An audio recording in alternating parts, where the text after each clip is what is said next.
पन्नगे च सुरेन्द्रे च कौशिके पाद संस्पृशि निर्विशेष मनस्काय श्री वीरस्वामिने नमः। भगवती सूत्र में कहा गया है, जीवाणम भन्ते किम अत्त कड़े दुखे पर कड़े दुखे तदु भय कड़े दुखे। गोयमा अत्त कड़े दुखे नो पर कड़े दुखे नो तदु भय कड़े दुखे एवं जाग विमानियानम। प्रश्न किया गया कि जीवों के दुख जो होता है वह आत्मकृत होता है, परकृत होता है, तदुभयकृत होता है। क्या स्थिति है? दुख पैदा करने वाला कौन है? दुख हमारी दुनिया में है और प्राणी दुखों का संवेदन भी करते हैं, वेदना का अनुभव भी करते हैं। 84 लाख जीव योनियां बताई गई हैं। किस किस योनि में प्राणी कैसा कैसा संवेदन करते हैं, कष्ट भोगते हैं, दुखित बन जाते हैं। तो दुख तो हमारे सामने है। हम मनुष्यों की ही बात करें, अब किसी के परिवार में परिवार के सदस्य 1, 2, 3, 4 बीमारी ग्रस्त हो गए हैं, कोई दुर्घटनाग्रस्त हो गया है, 1-2 को हॉस्पिटल में भर्ती कराना पड़ा है और इधर आर्थिक समस्या से भी आदमी जूझ रहा है, तो कष्ट हो गया कि परिवार के सदस्यों का ट्रीटमेंट भी कराना, उनको भी संभालना, इधर आर्थिक व्यवस्था का भी ध्यान देना, उसमें भी कठिनाई हो रही है। वो घर में एक आदमी उसी को ऑफिस संभालना और उसी को परिवार के सदस्यों की बीमारी आदि की ट्रीटमेंट की बात पर ध्यान देना, तो परिवार के सदस्य भी कई दुखी हुए, कष्ट में हैं। वो घर का मुखिया व्यक्ति भी बड़ा समस्याग्रस्त है कि आर्थिक तंगी है, उसके लिए ध्यान देना और इधर बीमारों का इलाज, उस पर ध्यान देना, तो दुख हो गया। कई बार छोटी उम्र में पुत्र का वियोग हो गया तो कठिनाई, कष्ट हो सकता है।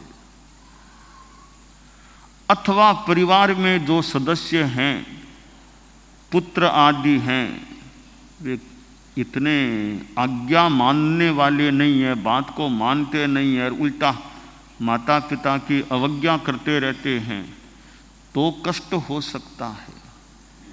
तो शारीरिक कष्ट भी हो सकता है, मानसिक कष्ट भी हो सकता है। तो दुख कष्ट दुनिया में है। दुख है तो कोई दुख का कारण भी है, दुख को पैदा करने वाला भी है। और दुख है तो दुख मुक्ति की स्थिति भी बन सकती है, दुख मुक्ति भी मिल सकती है। और दुख मुक्ति के भी कारण हैं, उपाय हैं। दुख है, दुख का कारण है। दुख मुक्ति है और दुख मुक्ति का भी कारण है, उपाय है। 4 चीजें हो जाती है। दुख, दुख का कारण है। दुख मुक्ति, दुख मुक्ति का कारण है। मैं जैन दर्शन, जैन आगम के संदर्भ में और नवतत्वों के संदर्भ में इस दुख चतुष्टय को विवेचित करना चाहता हूं कि नवतत्वों में एक तत्व है पाप, जीव अजीव पुण्य पाप। हम पाप को मान लें दुख है, पापोदय, पाप का उदय होता है तब आदमी को दुख होता है। तो पापोदय है, हम उसको उस समय जो संवेदना होती है पापोदय से या पाप के उदय को दुख मान लें, तो पाप दुख है।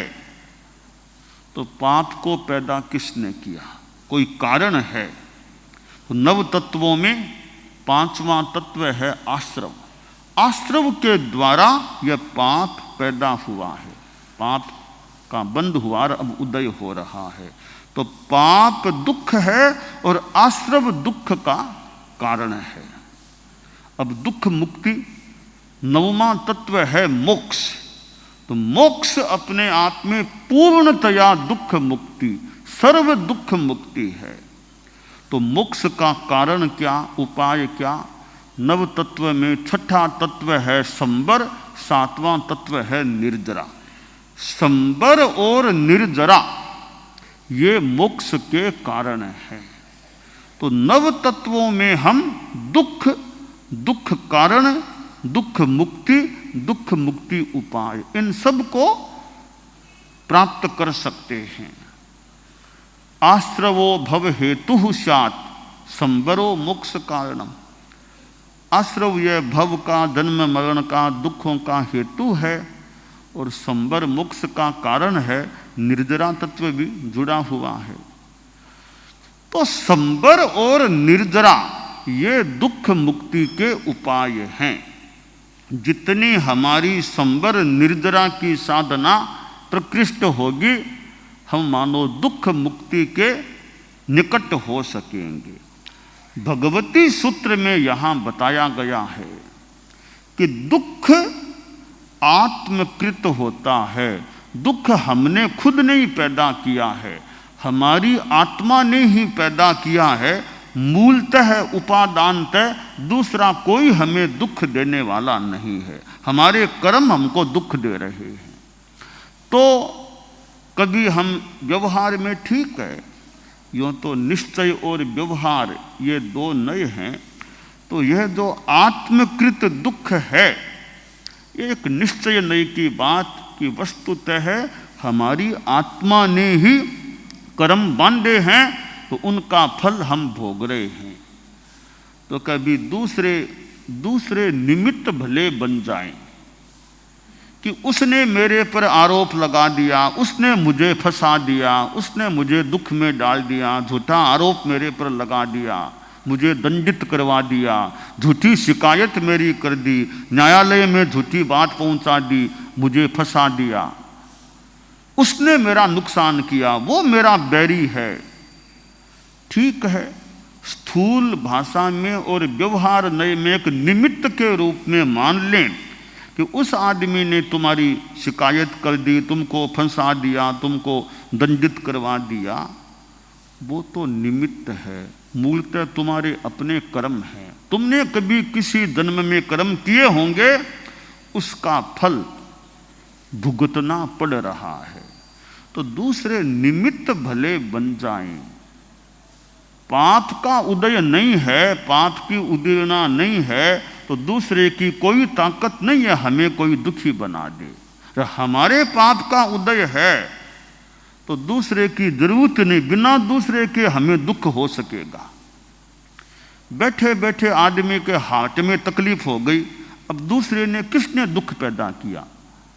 आदमी बैठा था आराम से, हार्ट में दर्द हो गया, पेट में दर्द हो गया, सिर में दर्द हो गया, अब दूसरे ने किसने किया? हमारे कोई असात वेदनीय का उदय होगा, उदीर्णा उदय कुछ है, हमें शरीर में कष्ट हो गया। शिकायत किसी ने कर दी तब तो हमने मान लिया रे उसने शिकायत की, उसने झूठा आरोप लगाया, उसने मुझे फंसा दिया, उसने मुझे दंडित करवा दिया, वो मेरा दुश्मन है, वो मुझे दुख देता है।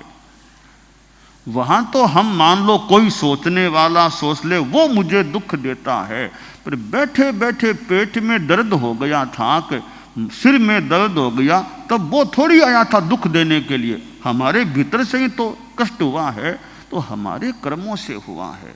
दूसरा कोई उपादानतः दुख देने वाला नहीं है। हमारी आत्मा ही, हमारे कर्म ही हमें दुख देने वाले हैं। श्रीमद् जयाचार्य हमारे धर्म संघ के चौथे आचार्य थे। उनके तो अनेक ग्रंथ हैं। एक ग्रंथ है आराधना, बहुत अच्छा है, तो संथारा लें। और उनके लिए तो आराधना का स्वाध्याय बहुत अंतिम समय में, तो हमारे साधु साध्वियाँ भी अंतिम समयों में तो कि संथारा ले लिया, संथारा नहीं भी लिया, संलेखना या अंतिम समय निकट है, तो आराधना जैसा ग्रंथ है उसका स्वाध्याय करे, हमारी शुद्धि हो, अच्छा हो। तो आराधना में एक पद्य है, पुण्य पाप पूरव कृत सुख दुख ना कारण रे, पिण अन्य जन नहीं इम कर विचारण रे, भाव भावना। श्रीमद् जयाचार्य प्रवर के इस ग्रंथ के इस पद्य में भी पुण्य पाप पूर्व कृत सुख दुख ना कारण रे, हमारे पुण्य पाप पूर्वकृत हैं, पुण्य सुख का कारण है और पाप दुख का कारण है।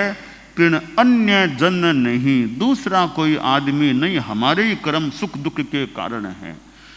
तो भगवती सूत्र में यही बात बताई गई है कि दुख आत्मकृत है, दुख प्रकृत, दूसरे ने कोई दुख नहीं किया है। न ऐसा कि मैंने उसने मिलकर के मुझे दुखी बनाया, ऐसा भी नहीं। निश्चय नहीं की भाषा में आत्मकृत दुख है, दूसरा कोई दुख देने वाला नहीं है। हमारे कर्म या हमारी आत्मा ही हमें दुख देने वाली है। जब मेरी आत्मा ही मुझे दुख देने वाली है, फिर मैं क्यों दूसरे को अपना बैरी मानूं, क्यों उसको मुझे कष्ट देने वाला मान करके उसके प्रति द्वेष करूं, मैं क्यों उसके प्रति द्वेष करूं। ऐसा आदमी को चिंतन करना चाहिए। अब देखिए, गज सुकुमाल मुनि दीक्षित हो गए, भगवान अरिष्ट नेमि का समय दीक्षित हो गए, और वो भिक्षु प्रतिमा को स्वीकार किया 12वीं प्रतिमा की साधना में, और वो सोमिल आया, गीली मिट्टी की पाल बांधी गज सुकुमाल मुनि के, और अंगारे सिर पर रख दिए। अब कैसे वो, कितनी अंगारे कोई सिर पर रख दे, कितनी वेदना, खींचड़ी सीजे वैसे खोपड़ी सीजने लग जाए, कितनी वेदना की स्थिति हुई होगी। अब हम देखें तो स्थूल दृष्टि से देखें, ओहो इतने अच्छे साधु थे गज सुकुमाल मुनि, इतनी ऊंची साधना वाले छोटे साधु, उस आदमी ने कितना खराब काम किया, सिर पर अंगारे रख दिए पाल बांध कर, कितना बड़ा पापी, कितना ऐसा आदमी था। स्थूल व्यवहार में तो गज सुकुमाल मुनि को दुख देने वाला वो सोमिल था। तो यह एक स्थूल बात तो ठीक है, पर भगवती सूत्र में जो कहा गया अत्त कड़े दुखे, कि दुख अत्त आत्मकृत है, नो पर कड़े, दूसरा कोई दुख नहीं, खुद की आत्मा दे रही है। खुद की आत्मा कैसे दे रही है, हम इस बात पर ध्यान दें कि बहुत समय पहले एक राजा था। उस राजा के एक रानी ने एक बच्चे को जन्म दिया, शिशु पैदा हुआ। दूसरी रानी और थी, एक इस रानी के द्वारा एक बच्चा पैदा किया गया। तो राजा का थोड़ा उस बच्चे की माँ से ज़्यादा एक आकर्षण, ज़्यादा कृपा भाव या स्नेह भाव वो रहने लग गया। तो दूसरी जो रानी थी उसने सोचा रे ये इसके राजकुमार हो गया है, तब राजा जी का इसके प्रति ज़्यादा भाव रहता है, मेरे प्रति इतना भाव नहीं रहता। तो इतना राजा का स्नेह भाव है इसके प्रति, वो बच्चे के कारण से है। तो मैं बच्चे को किसी तरह खत्म कर दूं तो फिर वो राजा का स्नेह इसके प्रति इतना नहीं रहेगा। अब बच्चे को कैसे मारा जाए?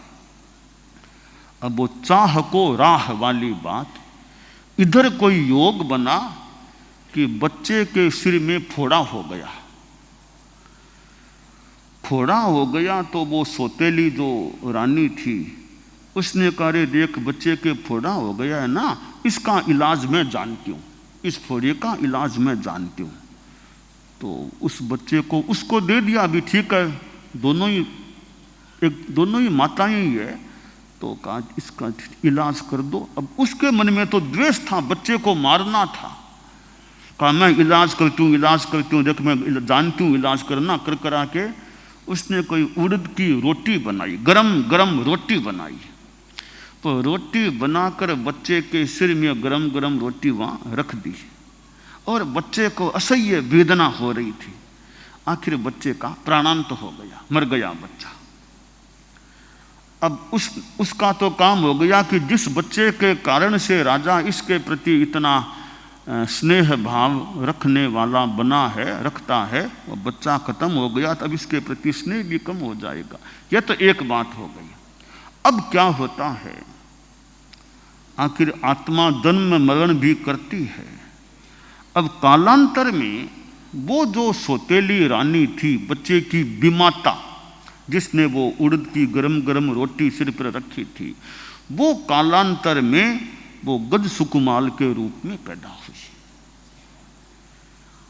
और वो जो बच्चा था वो सोमिल के रूप में हुआ। और गज सुकुमाल ने उस जन्म में वो कितना पाप कर्म किया था, बच्चे को मार दिया था वो गरम गरम रोटी सिर में रख करके। संभावना करें वो कर्म उदय में आया, गज सुकुमाल के सिर पर भी गरम गरम अंगारे रखे गए। आखिर गज सुकुमाल का भी प्राणांत हुआ, खैर वो तो मोक्ष चले गए, मान ले प्राणांत हो गया। और वो बच्चा था जिसके सिर पर वो गरम रोटियां रखा था, वो सोमिल के रूप में था। उसने मानो अपना बदला ले लिया। अब यहां हम चिंतन करें कि स्थूल दृष्टि से देखें तो गज सुकुमाल के प्रति एक हमारी भी हो, इतने अच्छे साधु थे, छोटे साधु थे, वो सोमिल कितना पापी था कि उसने वो अंगारे रखी और गज सुकुमाल के प्राणांत हो गया। ऐसे तो स्थूल दृष्टि में तो यह बात ठीक ही लगती है। तो आखिर गज सुकुमाल आसातना न हो जाए, गज सुकुमाल जीव के भी आखिर उनके पहले कर्म किए हुए थे। उन्होंने पहले बच्चे को मारा था गरम गरम रोटी आश्रय में रख के, तो कर्म का फल भोगना पड़ा। और मोक्ष जाने से पहले पहले हिसाब चुकता मानो करना पड़ा। मोक्ष जाने से पहले पहले वो तकलीफ वेदना की वो स्थिति मानो बन गई। तो भगवती सूत्र में कहा गया कि दुख आत्मकृत होता है। हमारे किए हुए कर्म हैं तब हमें दुख मिलता है। नो पर करे, दूसरा कोई दुख नहीं देता हमको वास्तव में, निश्चय नहीं में। तो हमें यह ध्यान देना चाहिए कि हमें कोई कष्ट आ रहा है, हम उसको दूसरे के माथे पर न डालें कि उसने दुख दे दिया। वो दिया वो निमित्त भले बन जाए, ऊपरी व्यवहार की बात है। हम किसी से द्वेष न करें कि उसने मुझको तकलीफ में डाल दिया, उसने मेरा यह अनिष्ट कर दिया। उसने किया वो ठीक है, वो जाने मेरे कोई पाप कर्म उदय में या उदीर्णा रूप में हुए होंगे कि मुझे उसका वो फल भोगना पड़ रहा होगा। तो मैं क्यों अब किसी से द्वेष करूं? मैं अपनी समता रखूं, शांति रखूं, मेरे कर्मों की निर्जरा हो। शरीर में तकलीफ हो जाए, बीमारी भी हो जाए, तो सोचें भाई ठीक है, उपचार ट्रीटमेंट वो तो एक है व्यवस्था, बाकी मेरे जो कुछ तकलीफ है मैं उसमें समता रखूं, शांति रखूं। मेरे कोई किए हुए कर्म होंगे तो उसका फल तो मुझे भोगना है। तो मैं शांति से फल भोगूं। चोखो आगे यही मेरे इतने कर्म झड़ जाएं तो आगे मुझे भार लेकर नहीं जाना पड़े इन कर्मों का, तो यही मेरा काम हो रहा है, कर्म झड़ सकेंगे। यह अध्यात्म का चिंतन है। इसमें द्वेष किसी के प्रति नहीं, बस अपने कर्म मुझे भोगने हैं, शांति रखूं, समता रखूं, मेरे कर्म झड़ जाएं, आत्मा शुद्ध बने। तो यह जो बड़ा महत्वपूर्ण सूत्र भगवती में आया है कि दुख आत्मकृत है, दुख प्रकृत नहीं होता है, दुख उभयकृत भी नहीं होता है।